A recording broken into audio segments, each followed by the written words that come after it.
السلام علیکم دوستوں، میں ہوں آپ کا ہوسٹ ثاقب کلاچیا اور ہم آج حاضر ہوئے ہیں ایک نئی ویڈیو کے ساتھ۔ آج ہم تبصرہ کریں گے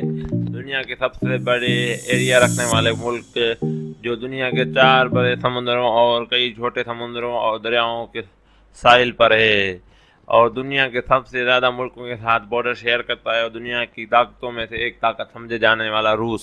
روس دنیا کی اتنی بڑی طاقت ہے کہ دنیا کا کوئی بھی ملک اس پر براہ راست حملے کرنے کی طاقت اور جرت نہیں رکھتا، لیکن اس کا بھی ایک سب سے بڑا مسئلہ ہے پانی۔ وہ کیسے ہے؟ کیونکہ اس کے سب سے زیادہ ساحل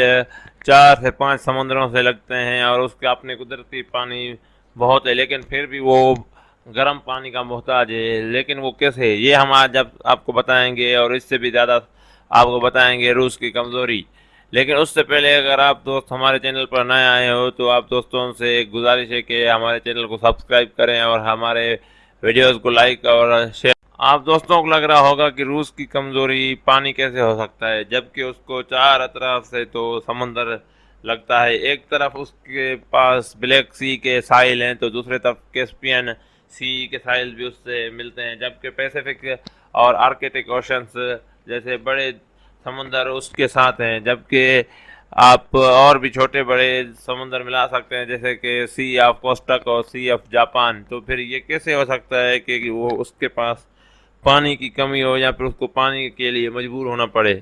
کسی بھی ملک کی ترقی کا راز اس کی خرید و فروخت پر ہوتا ہے، اس کی تجارت پر ہوتا ہے، اور دنیا کی سب سے زیادہ تجارت بحری راستوں سے ہوتی ہے، یعنی کہ پورٹس کے ذریعے ہوتی ہے، بندرگاہوں کے ذریعے۔ لیکن روس کے اکثر بندرگاہ سردیوں میں جم جاتے ہیں یا پھر ایسے مقامات پر ہیں جہاں سے اس کے دشمنوں کے سائے ہمیشہ اس کے پورٹس اور اس کی تجارت پر ہوتے ہیں، جس وجہ سے ہمیشہ روس کچھ نئے طریقے ڈھونڈنے کی کوشش کرتا رہتا ہے جس طریقے سے اس کی تجارت آسان ہو جائے یا پھر اس کی تجارت ٹھیک طریقے سے چلتی رہے، کیونکہ آپ کی تجارت میں کسی بھی طرح کا خلل پیدا ہو جائے تو پھر آپ کبھی ترقی نہیں کر سکتے، اور یہ روس برداشت نہیں کرتا۔ روس کے مشرق کا جو علاقہ ہے وہ ہمیشہ سردی میں جمع رہتا ہے، لیکن وہاں پر چھوٹی بڑی بہت ساری پورٹس ہیں، بندرگاہیں موجود ہیں۔ ان میں سے ایک بندرگاہ ہے port of Vladivostok. Port of ولادی وسٹوک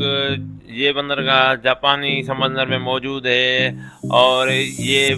گرم پانی میں موجود ہے کیونکہ یہ بحر الکاہل کے ایک چھوٹے سے سمندر جاپانی سمندر میں موجود ہے۔ لیکن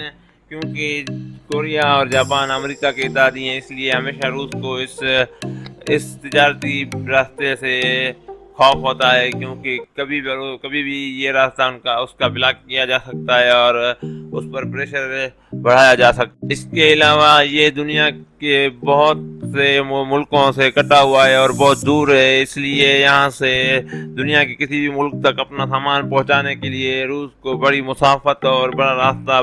درپیش ہوتا ہے۔ اس لیے یہ چھوٹے بڑے معاملات میں تو کام آتی ہے، لیکن روس کے لیے یہ زیادہ فائدہ مند نہیں ہے۔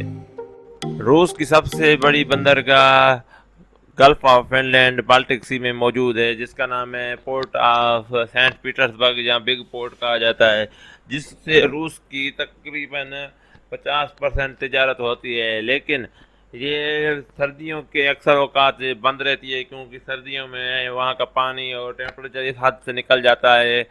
کہ وہاں پر کوئی کاروبار تو کسی انسان کا رکنا بھی محال ہو جاتا ہے۔ لیکن سینٹ پیٹرسبرگ سے جو بحری راستہ نکلتا ہے اس کے راستے میں ناروے، سویڈن اور ڈنمارک کے یورپی ممالک آتے ہیں، جس میں سب سے زیادہ ڈنمارک کے علاقے بیچ میں آتے ہیں، اور وہاں بہت سے تنگ راستے ہیں جن سے 1 یا 2 بحری جہاز ایک وقت گزر سکتے ہیں، اس سے زیادہ نہیں۔ اور